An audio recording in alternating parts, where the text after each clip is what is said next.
उल्लेख कहां पर है? अब आप ये कहोगे, उल्लेख है अश्वमेध यज्ञ के दौरान शतपथ ब्राह्मण, जो कि यजुर्वेद का एक ब्राह्मण ग्रंथ है, उसमें इसका उल्लेख है।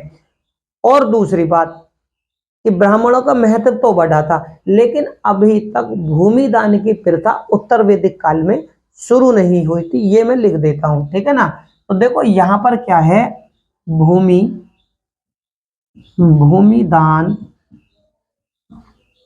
की प्रथा, ठीक है, भूमि दान की प्रथा शुरू नहीं हुई थी, है ना, शुरू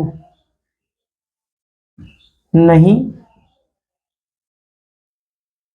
हुई और थी, ठीक है। ये आप नोट कर लेना, वैसे तो मौके की बता देता हूं, ठीक है।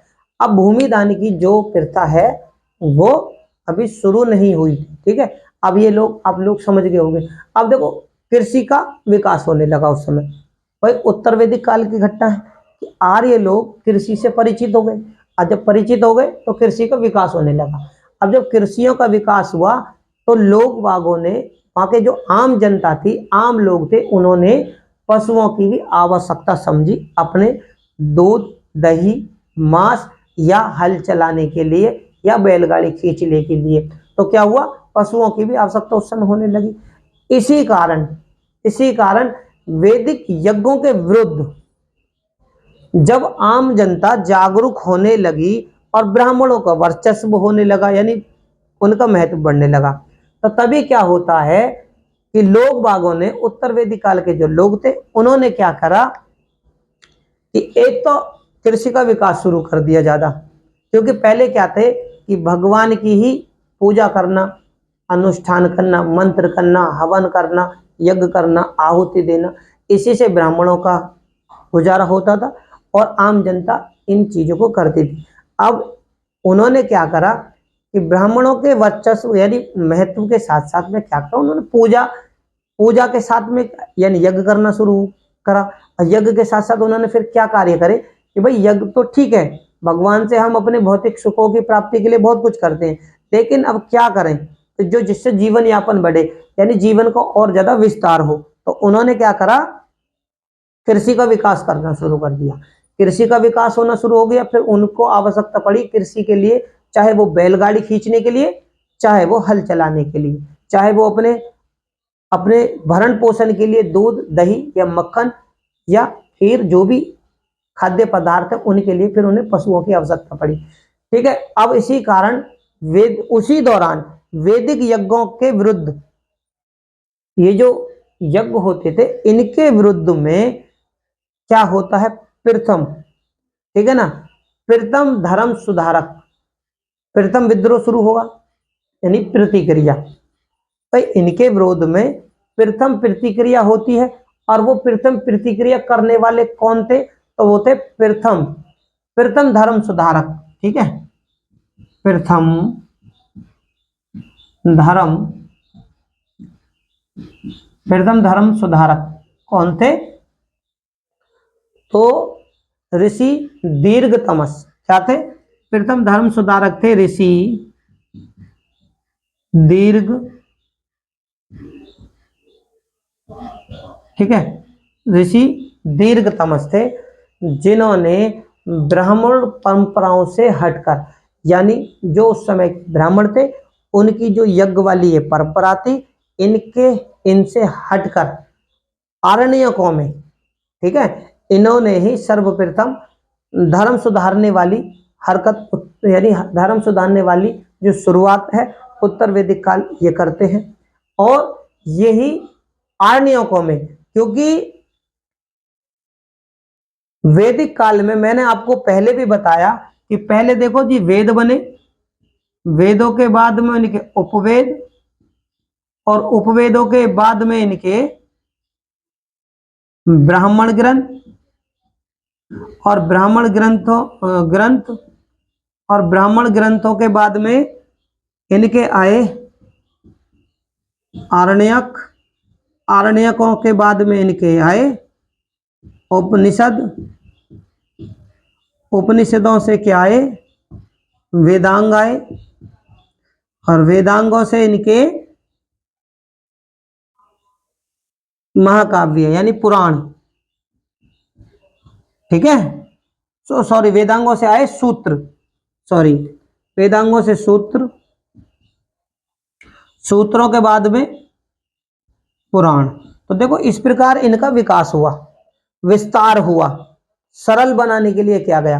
तो उसी दौरान ऋषि दीर्घ तमस ने आरण्यकों में, किसमें, आरण्यकों में, याद रखना किसमें, आरण्यकों में। देखो वेदों का विस्तार हो गया, आरण्यक यहां पर है, ठीक है ना। तो ऋषि दीर्घ तमस ने क्या करा, पहली बार आरण्यकों में क्या है, यज्ञ के बदले किस पे, आरण्यकों में यज्ञ के बदले किस पे, तप पर, तप पर बल दिया, यानी तपस्या पर बल दिया। उन्होंने कही आप यज्ञ ना करो, ठीक है ना। मैंने कहा ना कि यज्ञ करते थे, प्रतीक चिन्हों की पूजा करते, तो उन्होंने इस बात का जिक्र किया आरण्यकों में कि आप यज्ञ के बदले तप पर बल दें, ठीक है। यज्ञ करने पे क्या था, आहुति देनी, सामग्री देना, पूजा करानी, मंत्र उच्चारण करने, फिर ब्राह्मणों को बहुत सारा दान देना। तो उन्होंने कहा भाई इसके बदले में आप तप करना शुरू कर दो, ठीक है। ये तो हो गई अन्न की बात। अब इसके बाद में क्या हुआ, उपनिषदों में, उपनिषदों में क्या परिकल्पना की गई, तो यहां पर देखो आरण्यकों के बाद में क्या, उपनिषद, यानी समय बीत गया, समय और निकलता है, क्योंकि आरण्यकों के बाद में उपनिषदों की बारी। उपनिषदों में यानी कि समय के बाद थोड़ा समय उस समय तक गुजर जाता है। तो इन्होंने उपनिषदों में क्या कहा, उपनिषदों में कहा कि इसने तो यज्ञ के बदले तप पर बल दिया। इन्होंने उपनिषदों में कहा, उपनिषदों में कि मोक्ष, मोक्ष, ठीक है ना, मोक्ष की परिकल्पना करो, ठीक है ना, मोक्ष की प्राप्ति करो। आप यज्ञ ना करें, अगर वो भी ना करें तो मोक्ष की प्राप्ति के लिए ध्यान कर ले, ठीक है ना। अब ठीक है, अब इसी काल में देखो, इसी काल को क्या काल कहा जाता है, उत्तर वैदिक काल को ही मैंने आपको बताया, उत्तर वैदिक काल को ही ब्राह्मण, आरण्यक और उपनिषद, पहले भी बताया फिर बता रहा हूं। ब्राह्मण, ब्राह्मण ग्रंथ से पूरा लिखता हूं, ब्राह्मण ग्रंथ कोष्टक में प्लस आरण्यक, आरण्यकों का प्लस उपनिषदों, ठीक है, उपनिषद। अब ये क्या है, उत्तर वैदिक काल में इन तीनों का, ठीक है, रचना काल मान सकते हैं आप, ठीक है ना।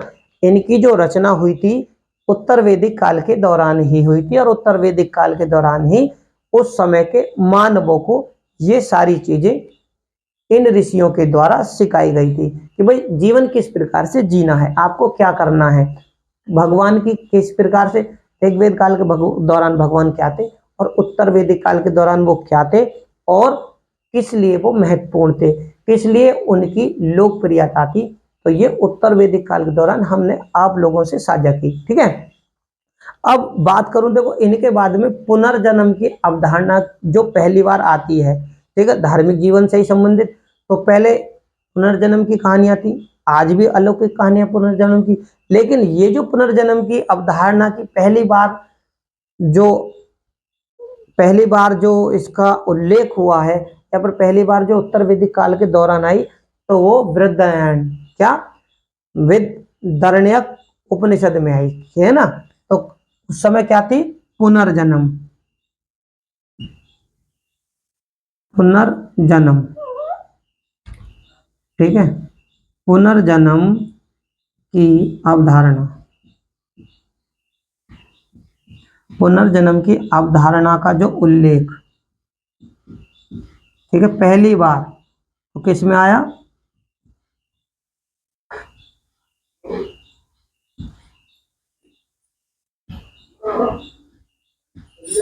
वृद्धयन उपनिषद, ठीक है। तो किस में आया, वृद्धयन उपनिषद में। तो वृद्धयन उपनिषद में पुनर्जन्म की अवधारणा देखने को मिलती है उस समय। और ये वृद्धयन उपनिषद बृहदारण्यक उपनिषद किसका है? तो ये यजुर्वेद का है, ये भी याद रख लेना है ना, यजुर्वेद। और इसके बाद में अगर मैं बात करूं तो ये अवधारणा पुनर्जन्म की एक बार और है, छंदोग्य उपनिषद। अब ये छंदोग्य उपनिषद किसका है? छंदोग्य,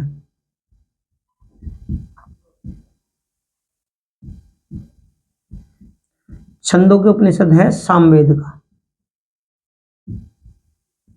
ठीक है, समझ में आ गई होगी आप लोगों को कि उस समय लोग बाग किस प्रकार से जीवन जीते थे, किन किन समाज में कौन कौन सी धारणाएं थी, कौन कौन सी मान्यताएं थी, तो वो सारी बातें आप लोगों से साझा कर रहे हैं। ठीक है, अब देखो उपनिषदों में ही सबसे पहले, उपनिषदों में ही उस दौरान, उस समय यानी उत्तर वैदिक काल के समय कर्म कांडों की निंदा की गई। मैंने आपको बताया ब्राह्मणों का उस समय महत्व बढ़ गया था। जब ब्राह्मणों का महत्व बढ़ गया तो वहां पे क्या है, पूजा पाठ और अनुष्ठान, यज्ञ, आहुतियां, बहुत सारी सामग्रियां, ठीक है, फिर उन्हें दान दक्षिणा, तो क्या था, कर्म कांड।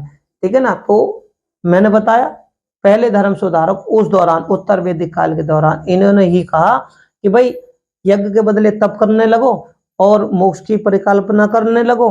ठीक है ना, पुनर्जन्म के अंदर ये सारी चीजें जब होने लगी तो उन्होंने ही कर्म खंडों की निंदा की। और इसी काल में ही सबसे पहले मैंने आपको बताया बहुदेववाद, ठीक है ना, बहुदेववाद और वासुदेव संप्रदाय और षड दर्शन, ठीक है ना, इनका क्या हुआ, बीजारोपण। मैंने आपको बताया वेदांग, ठीक है ना, तो वेदांगों के दौरान क्या आता है, षड दर्शन, ठीक है ना, वासुदेव संप्रदाय। देखो जब उत्तर वैदिक काल था तो देखो 16 महान जनपदों का भी अस्तित्व जो है ना, सबसे पहले उत्तर वैदिक काल में देखने को मिला। ठीक है, और वासुदेव संप्रदाय का जो बीजारोपण यानी वासुदेव संप्रदाय का जो उदय हुआ वो भी उत्तर वैदिक काल के दौरान हुआ। और षड दर्शन जो मैंने आपको बताया जो शुरू होता है वो भी उत्तर वैदिक काल के ही दौरान होता है। अब क्या था, उपनिषदों में ही, कहां पर, उपनिषदों में ही, उपनिषदों में ही सबसे पहले आर्यों के द्वारा 3 आश्रमों का विधान है। किसका, 3 आश्रमों का विधान सबसे पहले उत्तर वैदिक काल में ही था। लेकिन चौथा आश्रम संन्यास, चौथा आश्रम संन्यास ये बाद में जुड़ता है। लेकिन ये 3 आश्रम कौन कौन से थे, एक था ब्रह्मचर्य, दूसरा था गृहस्थ आश्रम और तीसरा था वानप्रस्थ आश्रम। ठीक है, चौथा आश्रम जो संन्यास था वो बाद में जुड़ा।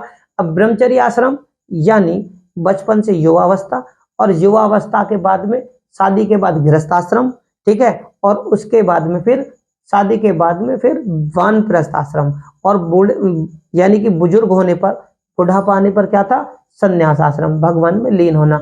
ये चौथा आश्रम बाद में जुड़ा था।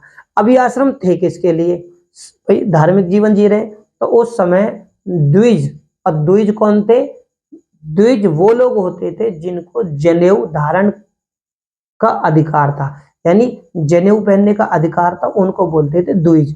और द्विज लोग होते कौन कौन से थे, तो ब्राह्मण, क्षत्रिय और वैश्य, ये द्विज थे। और इनको, इन सभी को चारों आश्रमों से होकर ही गुजरना पड़ता था, यानी अपना जीवन यापन करने के लिए इन द्विज लोगों को, द्विज मानवों को ही, यानी उस समय की जो द्विज वर्ण थे, इन तीनों को चारों आश्रमों से होकर अपना जीवन यापन करना पड़ता था। तो मेरे प्यारे साथियों, चैनल मेरा नया है, अगर मेरी वीडियो आपको अच्छी लगे तो इसे ज़्यादा से ज़्यादा लाइक करें, शेयर करें। इनसे संबंधित क्वेश्चन किस प्रकार से पेपरों में पूछे जाते हैं वो हम अपनी आने वाली वीडियो के माध्यम से आप लोगों को करवाएंगे। धन्यवाद।